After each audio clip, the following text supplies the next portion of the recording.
Bonjour, chers téléspectateurs et téléspectatrices. Mon nom est Romane Potvin. Mon nom est Daria Grigor. Nous nous trouvons présentement à l'Assemblée nationale du Québec dans le cadre du Parlement des jeunes pour vous présenter les projets de loi qui ont été étudiés. 3 projets de loi ont été discutés lors de l'événement. Que peut-on retenir, Daria? Pour commencer, le projet de loi 1 concernant les conditions économiques des agriculteurs a fait beaucoup réagir. Oui, effectivement. Il est question d'une somme de 100 000 attribuée à chaque agriculteur dans le but de rembourser leurs dettes. Plusieurs agriculteurs démissionnent et vont même jusqu'à mettre fin à leur jour en raison des conditions difficiles, comme le mentionne la première ministre lors de son discours. La porte-parole de l'opposition, Kate Hamel, demande 100 000 $. Est-ce suffisant?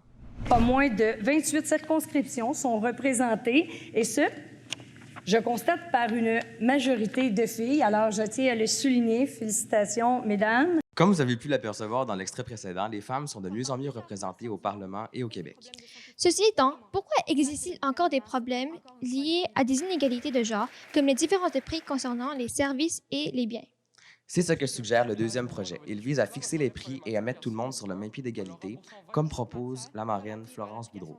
Cependant, un porte-parole de l'opposition, Renaud Laferrière, souligne qu'il faudrait adapter les punitions déléguées en fonction de la grandeur et de la réputation de l'entreprise ciblée.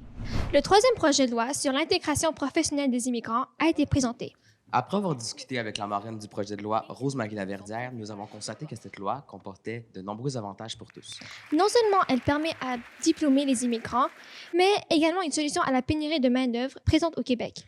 Par contre, les membres d'opposition craignent que celle-ci nuise à la protection de la langue française, comme énoncé dans leur discours. On peut donc en conclure que la culture québécoise est un élément important au sein de cette génération.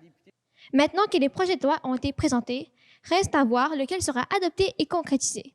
C'était Daria et Romane à l'Assemblée nationale.